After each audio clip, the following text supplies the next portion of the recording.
Welcome back to XCOM Enemy Within.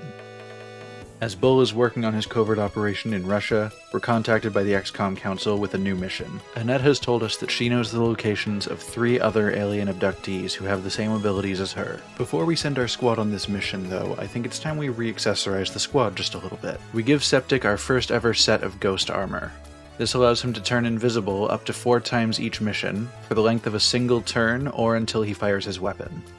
For the most part, this mission goes fairly smoothly, though from the moment we're spotted, we have 12 turns to get into the ship and disable the systems before they execute their captives. Our squad moves quickly and efficiently through the alien facility, though we do have a close call as a couple thin men flank Whiskey and take her down to half health. That, though, is our one exception. Otherwise, the mission goes very smoothly, and we take home the 3 captives to recruit them to our own ranks. In addition to these 3 brand new soldiers, Septic is promoted to captain and takes the Close Combat Specialist perk. This lets him take a reaction shot against any enemy who gets within 4 tiles of him, and it doesn't require him to take the Overwatch action on his turn. This becomes a really fun perk when you pair it with the Ghost Armor, because he can hide where I think an enemy is going to run, and he'll ambush them when they think they're taking cover from all of my soldiers. In between missions, we hand off a particle cannon to Forklift as a weapon upgrade, and we get the Foundry to research advanced servo motors, allowing him to run further when he uses the move action on his turn. Bull contacts us to let us know that his covert op work in Russia is complete, and we move to begin the extraction mission. Within the first turn, the entire squad moves to the rooftop to defend the encoder. All we have to do now is wait for the waves of enemies to come to us. As Bull does his now standard, running around the battlefield and disabling comm relays to turn off the enemy's weapons, the others go apeshit. Forklift averages several kills per turn, and our remaining soldiers mop up the rest. Bringing home Bull and the information he secured, we determine that EXALT is not hiding in an African country. This eliminates Egypt from the running, leaving us with just France, Germany, and Mexico as possible options. We let Bull hang out on the base for just long enough to grab a hot meal and clean himself off, then we send him straight back out to Japan on another covert op. Bull has become efficient at this kind of work. Literally nothing happens between us sending him out and him letting us know he's ready to be picked up with the information he's gathered. So we round up the usual squad and head out to Japan for Operation Spectral Spark.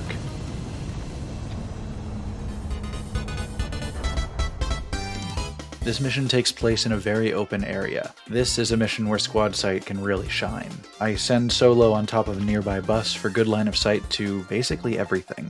Setting up the rest of the team to defend the encoder, Solo is able to see every enemy that enters the battlefield the moment they do. With her In the Zone perk, making her sniper shots free as long as she kills a flanked or uncovered target with them, combined with her squad sight and damn good ground perks, she is able to clean up. Most of the squad spend their turns weakening enemies and destroying their cover, whereas Solo spends entire turns just shooting enemy after enemy after enemy.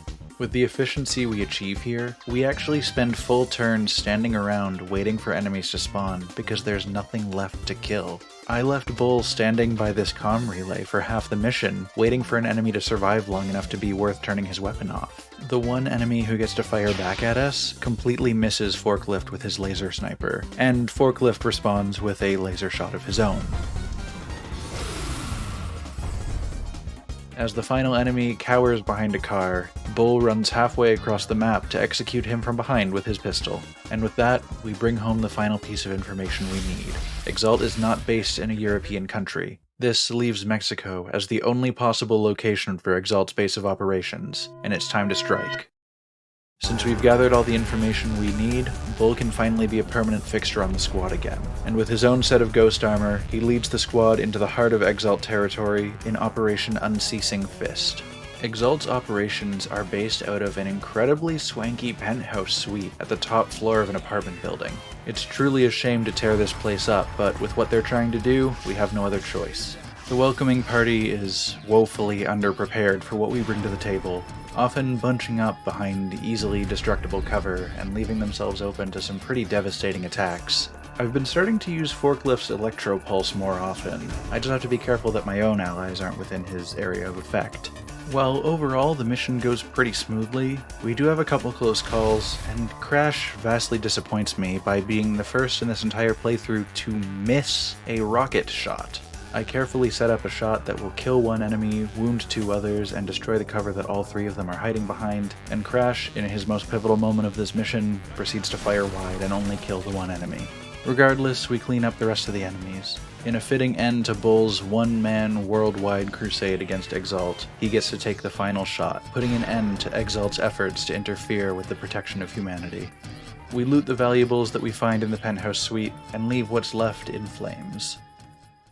Selling off everything we looted, as well as all of their old weapons, we net 362 credits. We used that money to fund new weapons for our interceptors. Since EXALT wanted to help the aliens take over Earth, it seemed like an ironic punishment to use these funds to help prevent them from setting foot on the planet in the first place.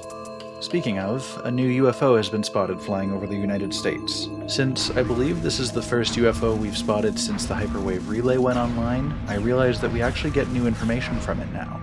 We now get a short field report detailing what kind of enemies we might spot on the mission, as well as how many to expect. Operation Coldfather is an interesting one. The area around the UFO is suspiciously quiet as we approach. We even get a good chunk of the way into the ship without seeing a single enemy. After a while, I was starting to wonder if maybe the mission had bugged out and something was, nope, there they are, Portglyph found all 9 of them in one cluster. This was definitely an interesting fight. We took out 2 sectoids, 2 sectoid commanders, 2 mechtoids, and 3 of a new enemy unit, a heavy floater. These guys were pretty annoying to deal with, but in the end we actually got to capture one and take one home. With the autopsy and interrogation we were able to do on these units, we unlocked advanced repairs for our ships, allowing us to get them back in the air faster, as well as a flight research credit, which will half the time spent researching anything related to flight.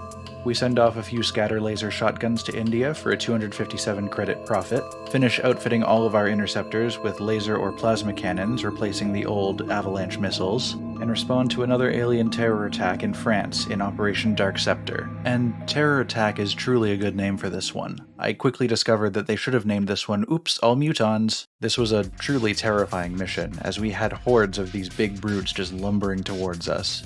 Luckily, we managed to Harambe most of them before they hurt too many civilians. Bull and Septic advanced as far as they could up the bridge using their ghost armor, acting as eyes for Solo to take squad sight shots on the Mutons. With France safe and a couple promotions under our belt, we finally have our advanced fighter research complete. With this, we've unlocked a new class of interceptor, the Firestorm. I ordered 2, and I'm told they'll take another fortnight to complete. I also built a fun new suit of armor for Buster, the Archangel armor. You'll see what that does shortly. We take on a few more low-stakes missions as we wait for the engineers to finish our Firestorm ships. In Operation Twisted Crone, a response to an alien abduction in Japan, Buster gets to try out his new Archangel gear, becoming a pair of eyes in the sky for Solo and raining down plasma on enemies below. This mission ends with Forklift uppercutting a sectoid commander 20 feet away from him as it desperately possesses Bull in an effort to defend itself.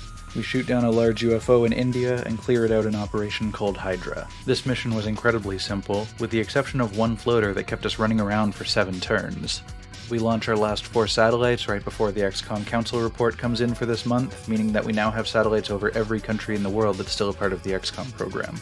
As for the monthly report itself, we get a C grade as we've let 2 UFOs escape, but we get 2,060 credits and 15 scientists and engineers. With all this extra funding and research speed, we get a ton done. We build EMP cannons for all our interceptors, get the Foundry working on shaped armor to buff the health of mech units, and advanced flight to allow the Archangel armor to work for twice as long, as well as researching the heavy weapons platforms, Shiv lasers, Shiv repairs, Sentinel drones, and Jelly Delirium. Most of these we don't have any use for right now, but who knows, they might be useful in the future. As our final mission before our Firestorm interceptors are complete, we enter Operation Fading Sword, as we clear out a large scout UFO we shot down. This one didn't go well, as we encountered a new enemy unit, the Muton Elite, whose devastating attacks left Buster on 1 HP and Solo dead.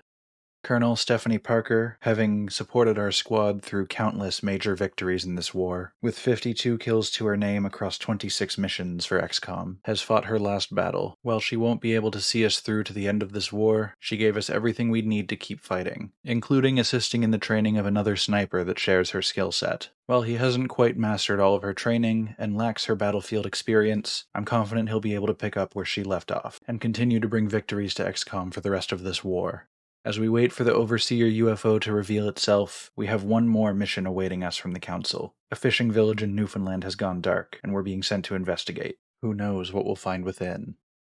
Thanks for watching another episode. I won't keep you here long, you know the deal. Like, subscribe, follow for more. Leave a comment, let me know if you want to see me play another game.